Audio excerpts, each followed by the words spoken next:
Et on va le restituer dans la Manse ou dans l'Aube, après dans deux voies différentes. C'est un barrage qui a été construit par contre avec deux bassins et un canal au milieu. L'idée elle est simple, c'est d'essayer de privilégier, on va dire, sur des périodes estivales, un peu de tourisme, un peu plus longtemps. En fait.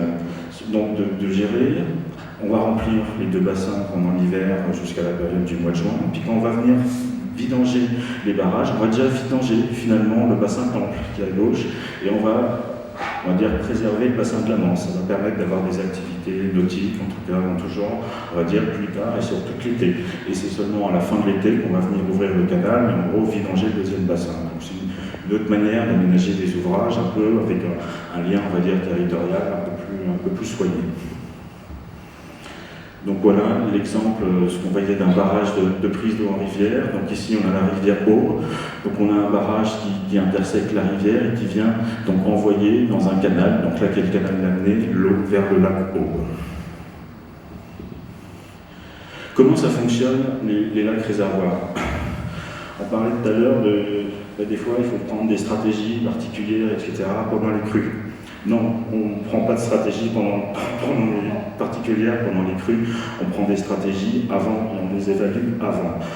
On voyait aussi, Magali présentait au début sur la crise de 1910, le temps de propagation qu'il y a sur les différents cours d'eau. On peut atteindre 7-8 jours.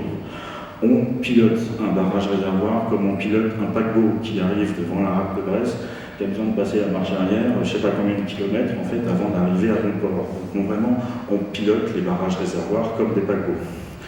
Comment ils sont pilotés ces barrages? Ils sont pilotés de manière assez simple. On a un règlement d'eau, donc une règle qui est définie par un arrêté préfectoral qu'on doit respecter, qui est en fait cette courbe de gestion. Cette courbe de gestion, elle définit en chaque point de l'année, là on doit se placer pour assurer de manière globale sur toute l'année. Le rôle dont on parlait, le rôle en hiver, c'est d'avoir, on va dire, un creux disponible pour protéger pendant les crues. Ce creux, on va le diminuer au fur et à mesure finalement que le risque de crue il devient plus petit. Alors oui, les crues du coup de juin sont quand même un peu plus problématiques parce qu'on aura beaucoup moins de niveau de protection en gros pour les crues de juin. Et après, on vient, pareil, donc déstocker et soutenir le débit des rivières jusqu'à une date un peu estimée, on va dire, de reprise des débits dans les rivières. Et on est capable donc d'ajuster, on va dire, doucement ces règles. Donc ces règles, on les évalue à partir de tous les événements historiques pour voir si elles sont bien robustes. Et on les interroge. On les interroge par rapport à 2018. 2018, il y a des préfets qui nous ont demandé ce qu'on aurait pu faire mieux, finalement, dans notre gestion, parce qu'on était allé, on verra après, assez haut, finalement, dans le remplissage des barrages. Donc, c'est des choses qui sont encore en cours d'évaluation. On rejoue, en gros, toutes les crues historiques. On a un panel maintenant de 24 crues sur lesquelles on refait passer les 24 crues sur des modifications qui sont quand même très à la marge des règles de gestion pour voir, finalement, qu'est-ce qu'on aurait fait si on avait changé un petit peu les règles. Donc on s'interroge régulièrement sur nos règles, mais quand même par petites touches. L'effet des lacs sur les étiages. Je voulais juste vous montrer une courbe. Vous avez sur la courbe en noir, donc c'était l'été 2015, mais j'aurais pu vous montrer l'été 2018, c'était la même. Vous avez la courbe en noir, le débit de la Seine à Pont-sur-Seine, c'est pas très loin d'ici. Vous avez en violet, en dessous, le débit de la Seine qui aurait été observé s'il n'y avait pas les lacs réservoirs. Vous avez en jaune le seuil d'alerte de fonctionnement de la centrale nucléaire de Nogent-sur-Seine. En gros, l'été 2015, on a eu 4 mois de chômage technique pour la centrale nucléaire. En 2018, c'est pareil, on aurait eu 4 mois de chômage technique pour la centrale nucléaire. Donc c'est un seuil qui est très parlant, et il y a d'autres seuils de sensibilité aux étiages qu'on ne connaît pas bien. On n'est pas encore au bout de nos connaissances, on va dire, sur les inondations, mais sur les étiages, on est peut-être un peu moins avancé quand même sur ce sujet. Le point d'après, il est sur les crues. Je voulais parler un peu de la crue de janvier 2018. On verra tout à l'heure, les lacs réservoirs ont été conçus pour gérer les crues comme celle de janvier 2018.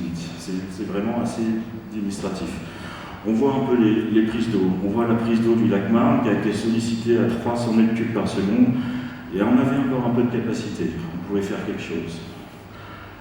On voit le lac Seine. La prise d'eau du lac Seine, elle a complètement débordé. Donc, du coup, on s'est interrogé même sur sa capacité, est-ce qu'elle fonctionne bien, etc. Il y a eu des réévaluations, il y a un peu de travaux pour supprimer quelques butons qu'on avait dans le travers pour gagner plus de capacité. On ne pouvait pas prendre plus d'eau dans la Seine, concrètement. Le point d'après, c'est l'Aube. C'est pareil. La photo que je vous ai montrée tout à l'heure, là, vous voyez le barrage sur la rivière, etc. Tout était sous l'eau. On ne pouvait pas prendre plus d'eau dans le lac Aube, ce n'était pas possible en janvier 2018.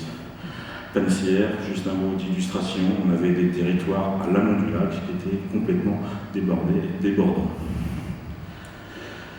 Ces petits graphiques, on a vu tout à l'heure la courbe de gestion. Cette courbe de gestion, pour une date donnée, au mois de janvier, elle vous disait mon réservoir doit être rempli par exemple à 10% et il me reste 90% pour gérer la crue à cette date du mois de janvier.